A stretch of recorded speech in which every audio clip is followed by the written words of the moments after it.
This is Morgan Hazelwood, back again with more writing tips and writerly musings. Today, I'm here to share with you tips on building an online community. Now, we all know that the internet can be a cesspool that just encourages the worst of humanity, but it can also bring people together.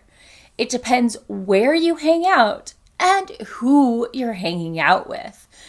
Whether you found a supportive group that shares your interests and hobbies, or a group that just tries to bring you down to their level. At WorldCon 2019's Building the Science Fiction and Fantasy Community Online panel, Christopher Davis, Heather Rose Jones, Elio García Jr., fromahkyra, and Kat Tanaka Okopnik shared tips they use to help the online communities they moderate thrive. So, for most of us, when we reach out online, we're looking to connect or put ourselves out there, and you do you. But unfortunately, not everyone online is full of good intent.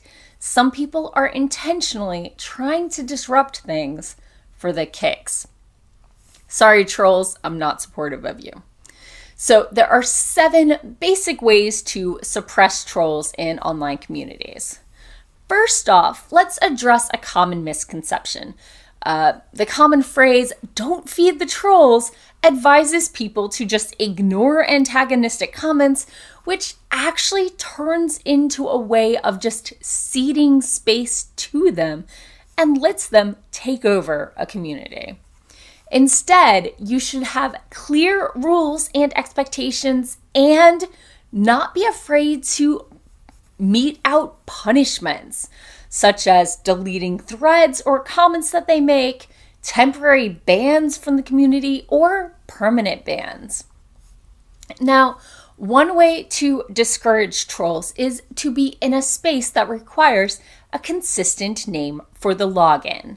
Even if it's not a legal name, having a name that a reputation is attached to can make people want people to value them and recognize them. Reddit does this very well, depending on the subreddit. The more reputation and following a username has, the more attached the user is to it, and the less likely they'll act to destroy the community that they've helped build. Because without that community that's given them that reputation and recognition, they're going to have to start over.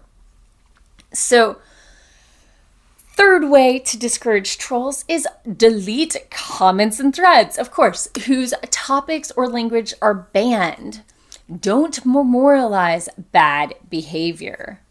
Now, if it's a discussion that should be happening, open up a new channel for that topic, but keep a close watch on the people to make sure that it doesn't start spiraling down again. And remember that comments are coming in real time, and that sometimes it can be challenging to see who actually escalated things after the fact, especially if the comments are coming on 2 different or more on multiple threads.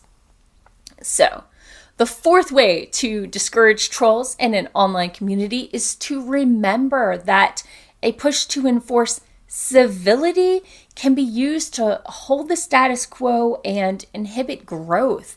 Sometimes people need to be called out on their actions.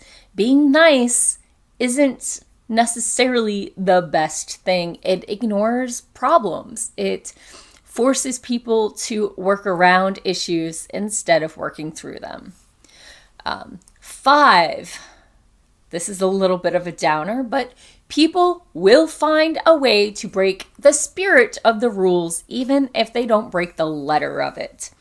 That's why you need human moderators who aren't afraid to draw a line in the sand and say, this is unacceptable. Now, clearly, we all want to be supportive of people and we want to defend our friends.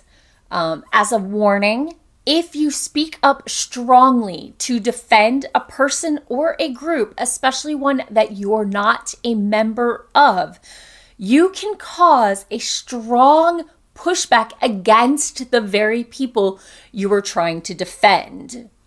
Back when you want to be a good ally, back them up, show support, but going on the attack can often backfire.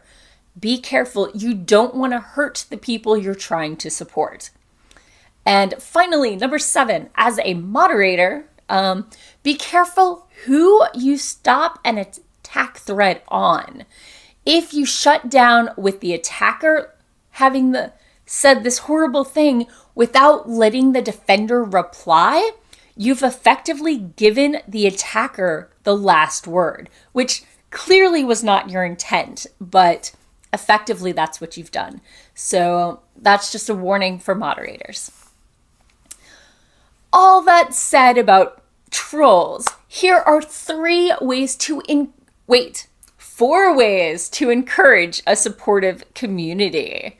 First off, be explicitly welcoming of people of color, LGBTQ plus people of different genders, of different abilities, etc. Make sure that everyone knows that they are welcome and that this is their space and your space and everyone's space, rather than, oh yeah, of course they're welcome, rather than, of course we are welcome. Make them part of the community, not just a tolerated minority. Secondly, delegate tough topics to contained threads. That makes it easier to track and easier for those who aren't up for that discussion to avoid. Third, remember that not every discussion is going to end in perfect agreement. We're human. We all have differing opinions and ideas, and that's okay. The important part is making sure that everyone's humanity is recognized and that people's identities are not a target. And fourth, remember that not every member is actively posting or even liking things. Lurkers might be feeling just as part of the group as regular commenters, but there's a visibility coming in from them that we don't necessarily have going out. Make it easy for these audience members to make the switch to participant. Have semi-regular posts inviting them to de-lurk. By promoting the behaviors you want to see and making the space unwelcoming for those who would seek to destroy it, you can promote a supportive and friendly community. And that's all for today. Thanks for listening. If you enjoyed this episode, hit that subscribe button and share it with all your friends. It goes a long way towards helping people find me. And I'll be back again next Monday with more writing tips and writerly musings. Bye-bye.